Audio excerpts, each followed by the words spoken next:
미국 정부에 따르면 러시아 대통령 블라디미르 푸틴이 나토 동맹국을 상대로 제한적인 공격을 감행해 나토의 단합을 시험하려 할 수 있다는 새로운 정보가 있습니다. 평가에 따르면 러시아가 나토의 의지를 시험하기 위해 소규모 침입이나 사이버 공격을 감행할 수 있다고 경고하고 있습니다. 미국 정보당국은 우크라이나 전쟁이 시작된 이후 가장 심각한 경고를 내렸습니다. 미국 신문 월스트리트 저널에 따르면 미국 정부는 동맹국들에게 러시아가 나토 회원국을 공격할 수 있다고 경고했습니다. 그리고 그 시점이 몇 년 후가 아니라 앞으로 몇 달 안에 일어날 수 있다는 것입니다. 흥미로운 점은 올해 초까지만 해도 미국의 평가는 이와는 정반대였습니다. 미국 입장에서는 블라디미르 푸틴이 우크라이나에 발이 묶여있는 한 나토를 공격하지 얼라울 것이라고 생각했습니다. 하지만 그 평가는 바뀌었고 이유 없이 바뀐 것이 아닙니다. 최근 몇 주 동안 3건의 사건이 나토의 3개 다른 국가에서 발생했습니다. 이 3가지 사건은 각각 따로 보면 우연처럼 보입니다. 하지만 함께 보면 전혀 다른 이야기를 들려줍니다. 미국 정보 기반은 많은 사람들이 눈치채지 못했던 무언가를 포착했습니다. 그리고 그것만으로도 나토의 모든 회원국들이 경계태세에 들어가기에 충분했습니다. 첫 번째 사건부터 시작해 보겠습니다. 폴란드 7월 30일 새벽 3시 15분 시골에 있는 한 집 앞의 보안 카메라가 평범한 새벽을 기록하고 있습니다. 그러다 이런 일이 일어납니다. 저 성광을 한번 보세요.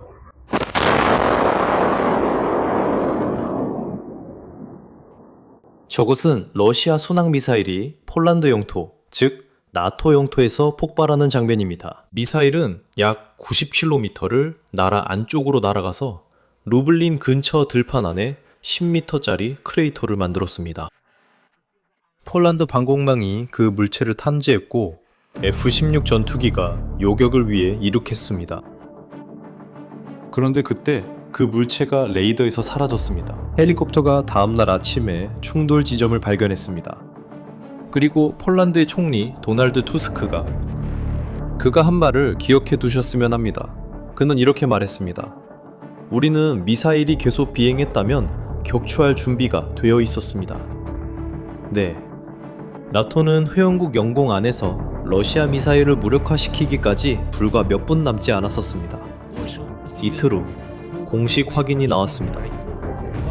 폴란드 국방부 차관 체자리 톰치크가 이 기자회견에서 뭐라고 말했는지 들어보시죠. 러시아제 KH-101 미사일이었습니다. 핵탄도를 탑재할 수 있는 순항 미사일입니다. 그리고 또 있습니다. 폴란드 정부에 따르면 그 미사일은 올해 2026년에 제작된 것이었습니다. 생산 라인에서 바로 나와서 곧바로 나토 영토로 들어갔습니다. 폴란드 외교부 장관 라도스와프 시코르스키는 이 사실을 굳이 공개하기도 했습니다. 이런 미사일은 러시아 전략 항공대에서만 사용됩니다. 즉, 이 이야기에는 다른 가능한 버전이 없습니다. 그날 밤 폴란드 정부에 따르면 러시아는 우크라이나를 향해 약 70발의 미사일을 발사했습니다. 그리고 약 20발 이 폴란드 국경을 향해 날아갔습니다. 우크라이나 방공군이 대부분을 격추시켰습니다. 그중 하나는 우크라이나 측이 일부러 통과하도록 뒀습니다.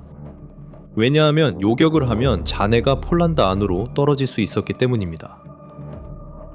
그리고 부장관은 미사일이 의도적으로 폴란드 쪽을 향해 발사됐을 가능성을 배제하지 않았습니다. 이제 이 부분을 주목하세요.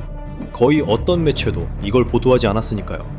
미사일이 떨어지기 몇 시간 전 우크라이나 대통령 젤렌스키는 투스크와 정확히 루블린에서 회담을 하고 있었습니다. 미사일이 떨어진 바로 그 지역입니다. 이것이 우연의 일치일까요? 글쎄요, 그럴 수도 있겠죠. 하지만 지정학에서는 이렇게 정확한 지리적 우연은 보통 다른 의미가 있습니다. 제 생각엔 이건 메시지라고 할 수 있겠네요. 그리고 여기 또 하나 중요한 점이 있습니다. 작년 9월 러시아 드론 20대가 폴란드에 진입했을 때 폴란드 정부는 나토 4조를 발동했습니다. 동맹의 긴급 협의 메커니즘입니다. 그들은 동맹국들과 앉아서 대화를 나눴습니다. 그런데 이번에는 훨씬 더 심각한 미사일이었음에도 불구하고 반응은 훨씬 더 조용했습니다. 이게 무슨 의미인지 아세요? 실제로 이런 조용한 대응 하나하나가 무언가를 가르쳐 줍니다. 그리고 폴란드가 예외적인 사례라고 생각한다면 루마니아의 경우를 보세요. 우리가 최근에 다른 영상에서 다뤘던 내용입니다. 그들은 3일 연속으로 전투기를 출격시켜야 했고 목표물을 격추할 수 있는 허가도 받았습니다. 그리고 이것이 우리를 두 번째 사건으로 이끕니다. 폴란드 사건 이전 5월 말에 폭발물을 실은 러시아 드론이 국경을 넘어 루마니아 동부 갈라치시의 10층짜리 주거 건물 옥상을 강타했습니다. 이건 옆 건물에 사는 주민이 창문에서 촬영한 영상입니다. 이 성광은 나토 회원국 내의 한 아파트에서 불이 난 장면입니다.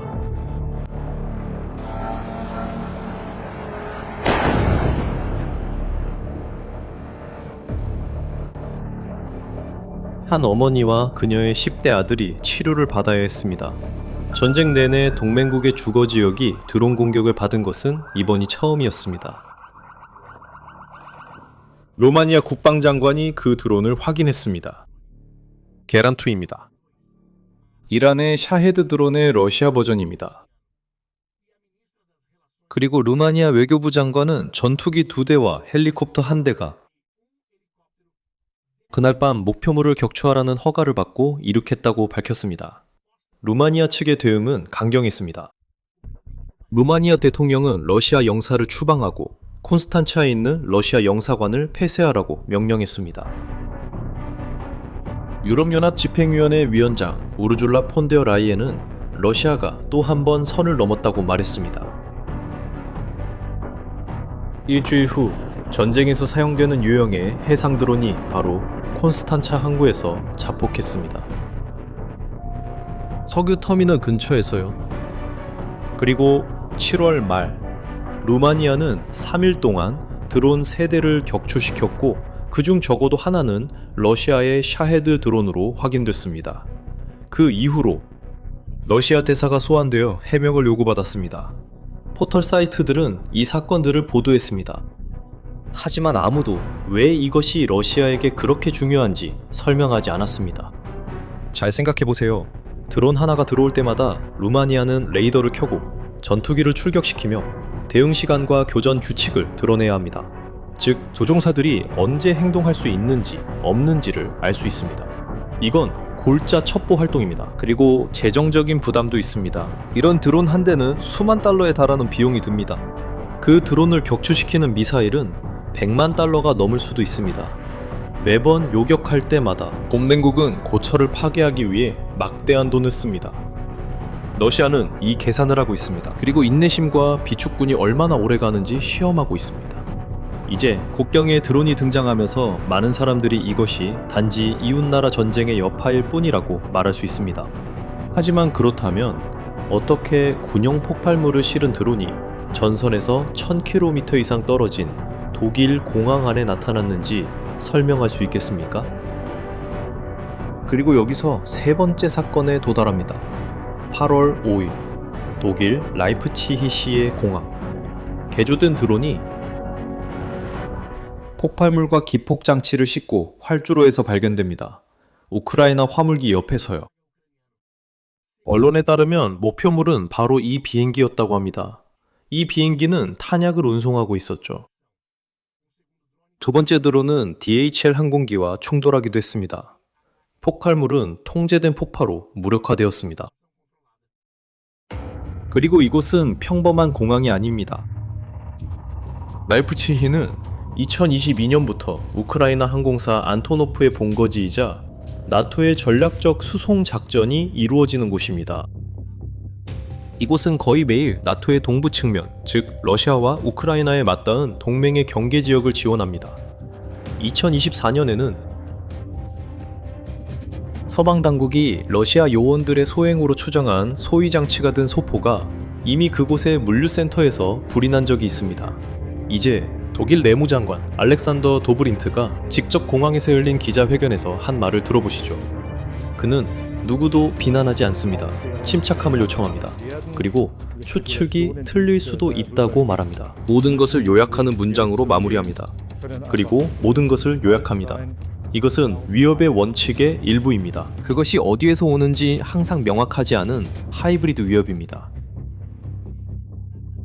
바로 이런 종류의 작전이 작동하도록 설계된 회색지대입니다. 그런데 월스트리트 저널에 따르면 미국 관리들은 독일 측의 이런 신중한 태도보다 더 나아갔습니다.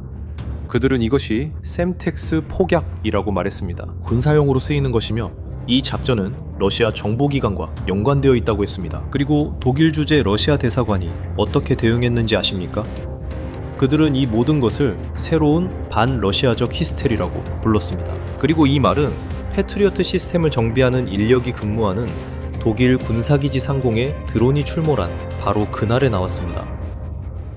이제 또 다른 사건이 있었는데 많은 사람들이 러시아를 지목하고 있습니다. 지난 토요일 불가리아에서 드론이 폭발했는데 트란스발칸 가스관 시설에서 1km 떨어진 곳이었습니다. 이 가스관은 터키와 우크라이나를 연결하는 라인입니다. 불가리아 총리, 아니 장관이죠. 긴급 회의 후에 이렇게 말했습니다. 그는 누구도 비난하지 않았습니다. 그는 스페인에 있는 나토 항공작전센터조차도 그 드론에 대한 정보가 없었다고 말했습니다. 하지만 러시아 것이든 아니든 한 가지는 분명해졌습니다. 러시아의 전쟁은 유럽 전역에 많은 유실 무기류를 흩뿌렸습니다. 그리고 이것은 이미 불가리아를 움직이게 했습니다.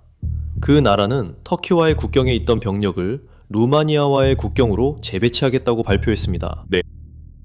드론 때문에 나토 국가가 병력을 이동시키고 있습니다. 알겠습니다. 우리는 이미 폴란드에서 미사일을 받고 루마니아에서 드론을 받습니다. 독일에서의 사보타주.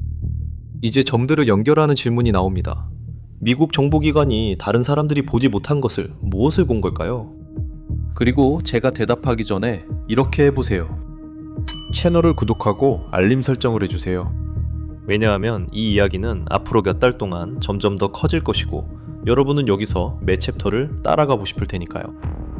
월스트리트 저널에 따르면 미국 정보기관의 새로운 보고서에서는 블라디미르 푸틴이 앞으로 몇 달 안에 제한적인 공격으로 나토를 시험할 수 있다고 합니다. 올해 9월부터 2029년 사이에. 그리고 나열된 시나리오들은 매우 많습니다. 사이버 공격, 사보타주, 그리고 특별한 주의가 필요한 것들입니다. 동맹국의 영토를 점령하기 위해 신원이 확인되지 않은 무장단체를 파견하는 것입니다. 이게 뭔가 떠오르게 하나요? 2014년 크림반도, 휴식 없는 군인들 이른바 리틀 그린맨이 건물을 점령하고 러시아는 자신들과 아무 관련 없다고 맹세하죠.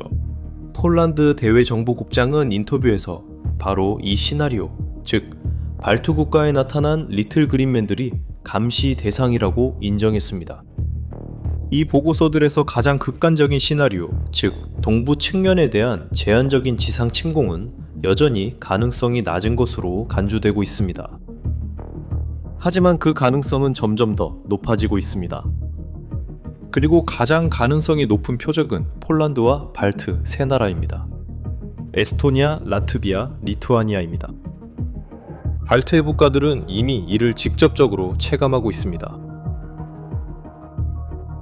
5월에는 리투아니아의 총리가 나토 전투기가 수도를 향해 날아오는 드론을 요격하는 동안 지하 벙커로 대피했습니다. 그리고 지난주 리투아니아 국방장관은 가장 직설적인 발언을 했습니다. 크렘린, 즉 러시아 정부는 새로운 긴장 구조와 새로운 승리가 필요하다고 말했습니다. 그리고 발트 3국과 폴란드가 가장 가까운 표적입니다.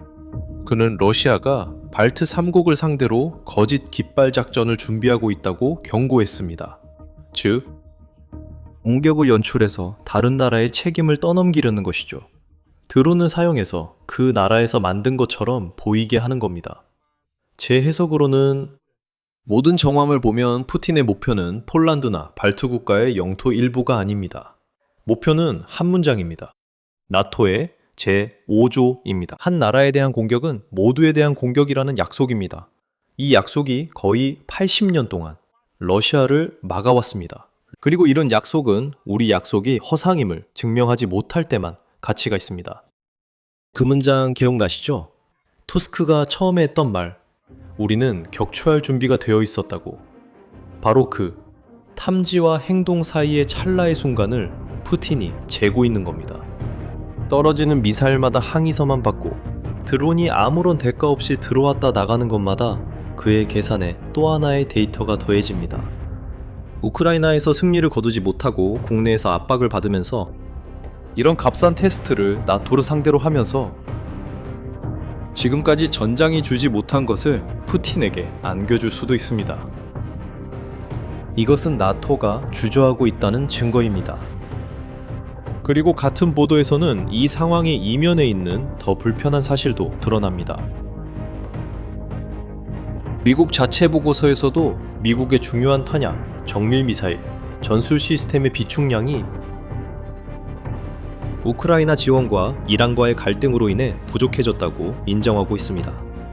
푸틴도 이 숫자들을 보고 있습니다. 그러니까 앞으로 우리가 주목해야 할 세 가지 신호가 있습니다.